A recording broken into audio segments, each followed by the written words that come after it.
I'm Richard, and I'm going to tell you something scary. I've been searching for a job for quite a while now.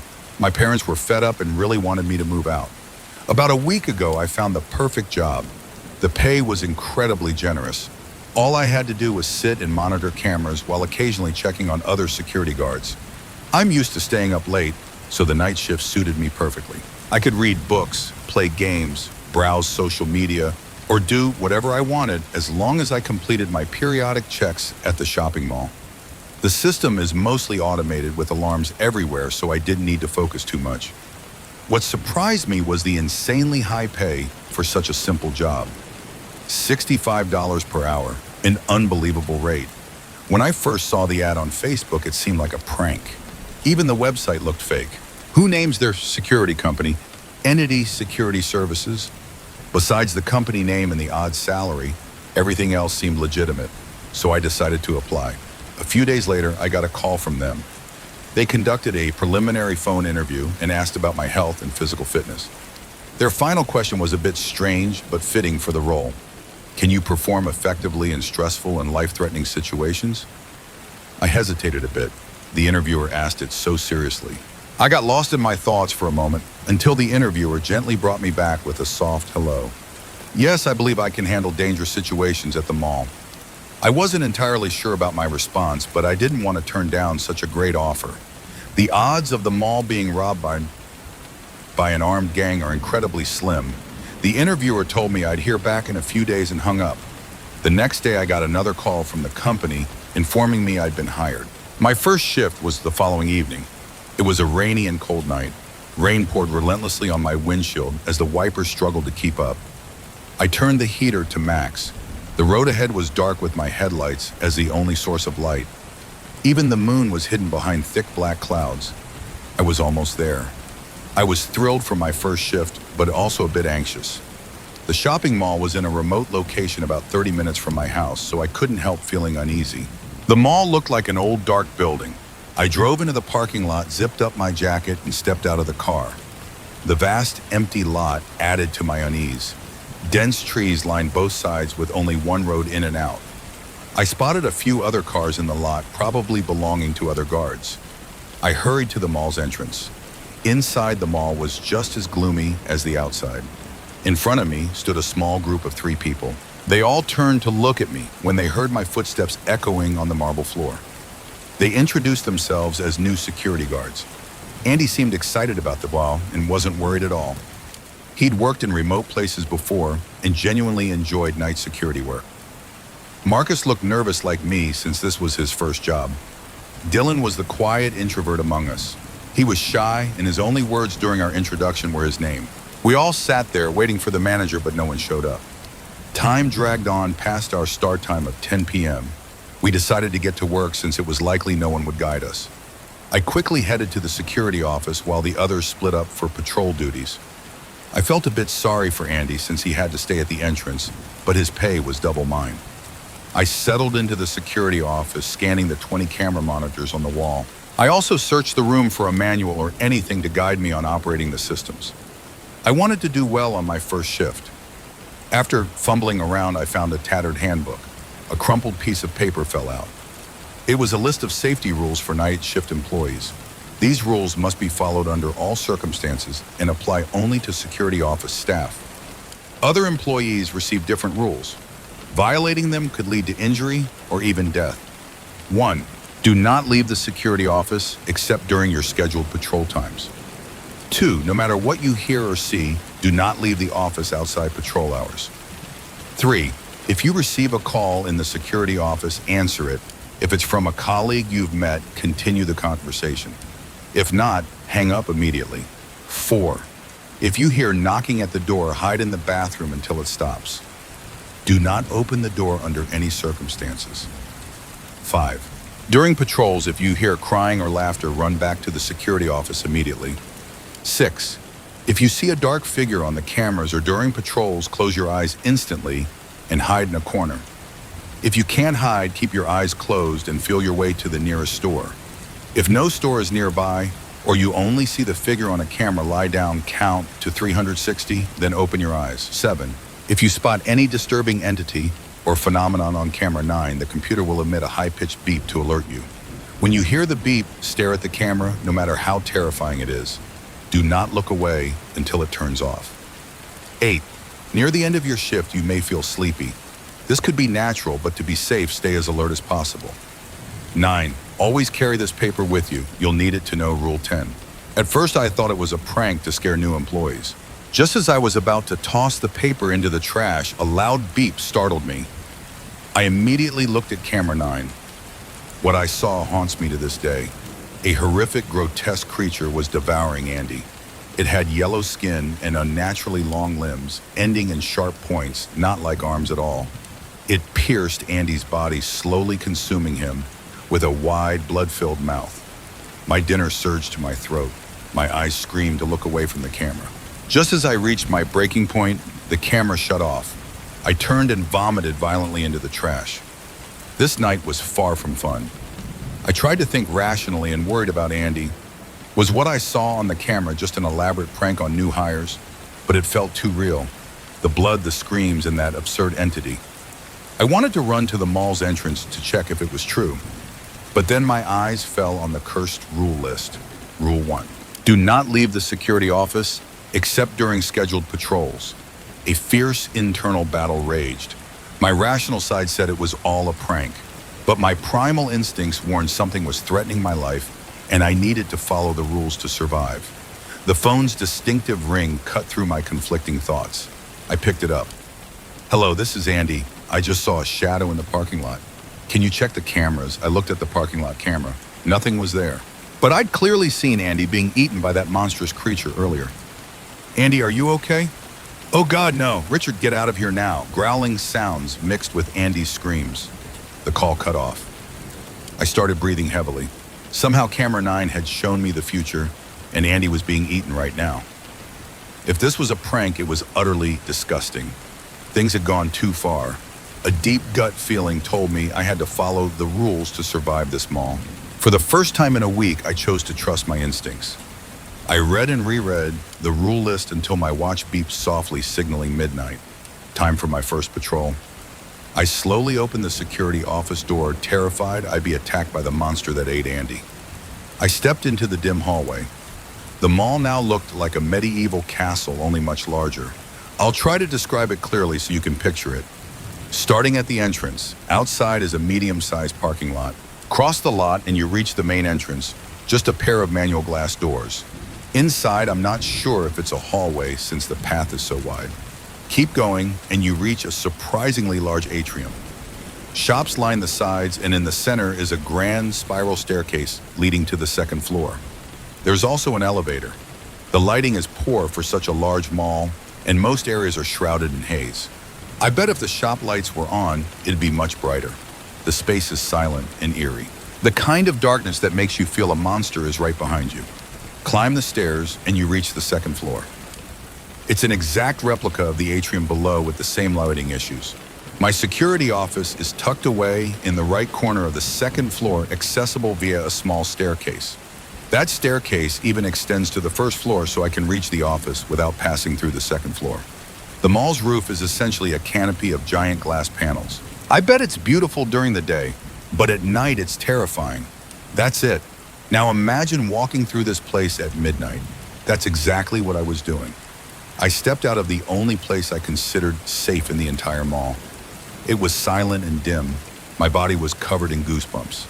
I hugged myself thinking it was just the cold. The air was cool and empty. My eyes slowly adjusted to the faint light. I decided to check the second floor first, quickly passing each shop. I jumped at every shadow and sound. A loud crash came from a nearby shop. I stumbled back, my heart pounding, my veins pumping with adrenaline. I could have outrun the world's fastest athletes then. I looked toward the sound. Some items had just fallen. I sighed in relief and brushed it off. But then a thought hit me. Already panicked, why did those items fall right as I got close? Was it just a coincidence? If I could, I'd hope it was a serial killer stalking me. But after what I'd just seen, it was likely worse. A soft sobbing sound made me turn. A tall, lanky woman in a red dress with pale skin appeared among the aisles. I froze in terror. She was unnaturally tall with milky white eyes, no pupils at all. Her mouth was unnaturally round, filled with sharp, blood-stained teeth. The rest of her face was pale and eerily smooth, with no nose. Her filthy black hair hung down both sides. Every muscle in my body locked up. My heart nearly burst with each beat. My vision blurred. I tried to scream, but my voice was stuck in my throat. Instincts screamed to run, but my muscles wouldn't obey. The horrific woman suddenly pulled a knife from her stomach and lunged at me. Panic snapped me into action. I ran so fast my gym teacher would have been proud. Her foul breath was right behind my neck, but I didn't dare look back. I sprinted to the security office and locked the door. Red blood slowly seeped from under the door. I screamed, stepping back. The phone rang again. I picked it up. "Hello, this is the police. We received an emergency call from this location. Yes, please come here. I need help." The voice on the other end turned cruel and monstrous. Not that easy. A charred black hand somehow emerged from the phone's speaker. It looked severely burned with sharp claws that slashed my ear, tearing off part of it. Intense pain hit instantly. I threw the phone aside. My vision blurred with tears of pain. The hand retreated into the phone, taking my ear with it. A shrill beep echoed through the room. I pressed my hand to the wound, trying to stop the bleeding, and another beep sounded. I immediately looked at camera 9. Marcus was patrolling alone on the first floor. His face suddenly twisted in terror. Somehow the camera angle shifted. Now I could see what he was facing. The same woman in the red dress I just escaped was watching him from the shadows of a shop. Marcus stood frozen just like I had. The woman slowly pulled the knife from her stomach and approached him. Like me, Marcus snapped out of his paralysis and ran. The camera angle shifted again. Jen appeared with a stiff grin, holding Marcus as he struggled to break free. Jen was clearly thinner than Marcus, but he couldn't escape. I felt utterly helpless. I couldn't hear Jen's laughter, but my spine froze. His face was locked in that disgusting grin, his eyes wide with hunger. The woman slowly approached Marcus, stabbing him repeatedly. His screams of pain were so loud I could hear them from the security office. My hands shook uncontrollably. Tears streamed down my face, but I had to keep watching the camera. The screams finally stopped. Marcus collapsed. Jen then placed his fingers on both sides of his mouth, ripping his skin apart like tape. I gagged again, but my stomach was empty. After tearing off his outer skin, he was still human, just stripped of all flesh. His muscles, organs, and veins were fully exposed. He leaned down to devour Marcus. The woman with the knife smiled in satisfaction and vanished from the screen. The camera finally shut off. I gasped, realizing I'd been holding my breath. I sobbed like a child, punching the walls in hopeless despair. My mind was flooded with thoughts of dying here. Suddenly, a knock came at the security office door. I had to calm down and focus. Be alert. "Richard, it's me. Let me in, please." Remembering the rules, I hid in the bathroom and locked the door. Jen kept knocking, his voice growing more frantic. I covered my uninjured ear, trying to ignore him. Then it sounded like he was slamming his body against the door. I flinched with each impact, praying the door would hold. Luckily, the banging slowed and stopped. I cautiously crawled out of the bathroom, collapsing into the chair. My watch beeped. It was 1 a.m. I absolutely lacked the courage to patrol again. I decided to stay in the office. 5 minutes passed in total silence. But then the first hand appeared. It emerged from the wall like it was water. I stumbled back. More hands reached out from all sides, grabbing for me. They were ravenous, stretching longer and longer. Even the ceiling and floor had them. In panic, I ran out of the security office. Now I understood. Breaking the rules had consequences. I squinted, circling the second floor, deciding not to go to the first. Dark figures lurked in the shadows surrounding me from a distance. It felt like each one was about to pounce. Suddenly, I sensed a strong presence behind me. I spun around. Only faint shapes in the distance. Nothing else. My heart rate must have been over 180. I turned to continue my patrol and came face to face with Jen, just 2 meters away. I stumbled back, tripping over my own feet, and fell. Jen grinned at me the same way he did on the camera, but his skin was back to normal. He bent down to grab me. I kicked him square in the face and scrambled up. Jen reeled but didn't fall. Fueled by adrenaline, I kicked him in the groin, then punched upward from his chin. My investment in mixed martial arts paid off. I quickly pushed him back against the railing. He fell to the first floor. The impact on the marble below was sickening. Blood pooled around his head. He looked up at me with lifeless eyes. My watch beeped and I realized my mistake. 15 minutes were up. Distorted dark figures closed in. They all howled in unison. I felt suffocated and struggled to breathe.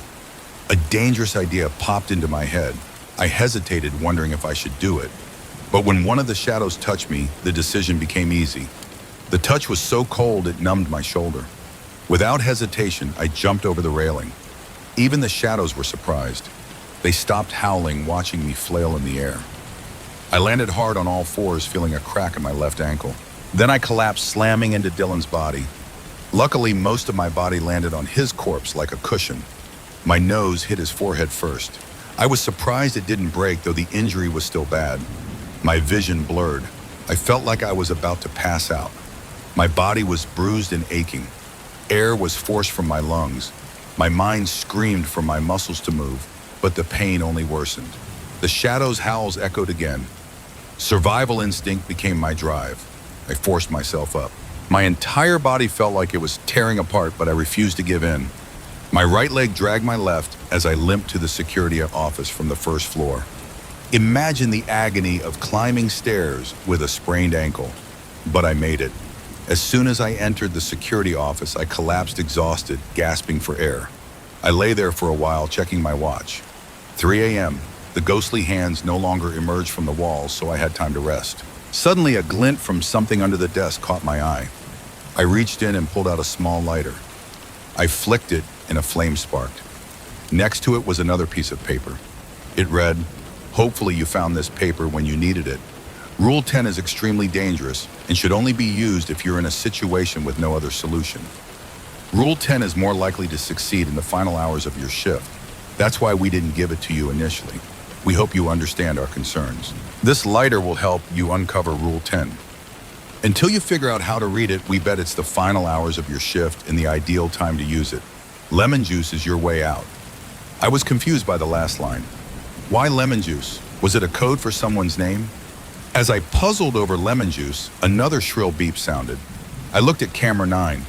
Dozens of dark figures surrounded the outside. What I just experienced played on the screen, but with a difference. I didn't jump. I sat curled up, clutching my head. The shadows began stabbing me.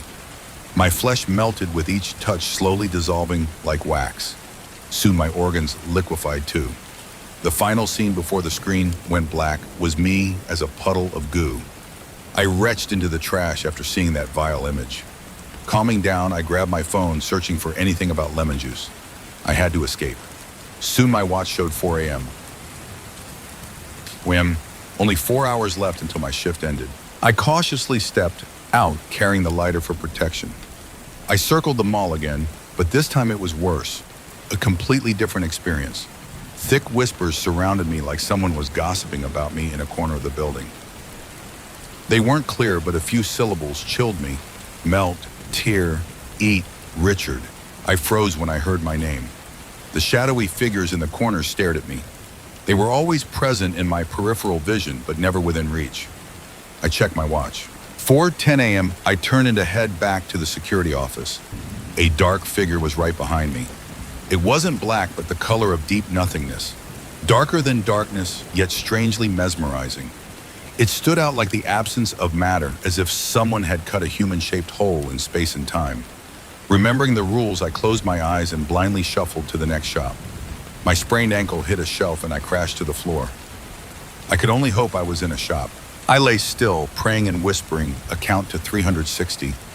Suddenly, my eyes grew heavy. An irrational sleepiness hit. All my muscles relaxed and my mind lost clarity. My brain urged me to rest, telling me to lie there a bit longer. I kept opening and closing my eyes, and all I needed was sleep. I fought for a while before finally succumbing to the drowsiness. I had no strength left to resist. If I had to die tonight, let me go in my sleep. As consciousness slipped away, the last thing I saw was the dark figures surrounding me. I no longer saw them as threats. I let go, stepping into a dreamlike world. Strangely, I woke up. Even stranger, I woke up in the security office at 6 a.m. Damn it, I'd fallen asleep for 2 hours. I'd broken the rules and now awaited the consequences. I opened my phone, checking the social media post I'd made earlier about what I'd experienced. Scrolling through the comforting comments, my eyes widened as I saw a lifeline. Lemon juice can be used as invisible ink. Heat the rule paper with the lighter. Rule 10 will appear. Like winning the lottery, I quickly heated the paper, careful not to burn it. Faint letters appeared on the back. Rule 10. Now you'll understand why this rule is hidden. It's only used as a last resort. If you fell asleep during your shift, you must use this rule or you'll die in the most horrific way possible. You have about 15 minutes after waking to use Rule 10.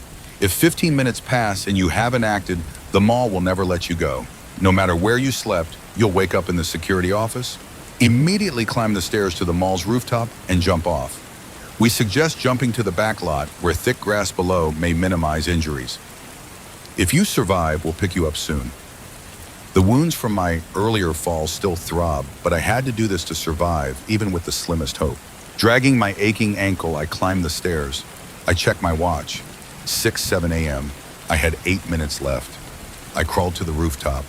A low fence surrounded it, so I moved carefully. My heart was practically in my throat. I was so high up, half my foot was over the edge. I was terrified and didn't want to jump. I'd surely die. Suddenly, dark figures appeared around me, ravenous and howling as they closed in. They slowly surrounded me, tearing me between two choices: jump or face them all. Instinct won. I let my body fall freely. Time seemed to slow. I flailed my arms, trying to fly like a bird, but gravity didn't relent. The dark figures watched from the edge. The ground wasn't far now. My feet hit first. Multiple cracks sounded. Then my knees, then my arms. I felt my wrist shatter on impact. A branch pierced my right shin. My body screamed in agony in those final moments before my head hit the ground and my vision went dark. I woke to the rhythmic beeps of hospital machines. My vision was blurry and my body ached. My mind was foggy, unable to think clearly. I closed my eyes for a long time, drifting in a half-awake state until the pain surged. The anesthesia had worn off. I was fully awake. Most of my body was in casts, but the doctor said I'd recover in a few months. The TV in my hospital room played the news. The shopping mall had caught fire. A security guard jumped from the rooftop to save himself. On the bedside table was a check for $10,000, an astronomical amount compared to my expected pay. Soon my family visited. They were convinced the mall had burned down and I jumped to save myself. I tried to tell them what really happened, but they looked at me with worry and called the doctor. They thought my memory was affected by the head injury I'd suffered. The $10,000 seemed to be compensation from the security company. They also covered all my hospital bills. After retrieving my phone, I read a message. "We're thrilled you're recovering well. We believe you have the skills to join our security team at the shopping mall permanently. We'll pay you $75 per hour and cover your medical bills this time. You'll work at the mall's entrance. Details for your next shift will be shared once you recover. Remember, we still have Dylan's body." Thanks for watching this video. If you like this video, drop a comment below. And please like, share and subscribe my channel.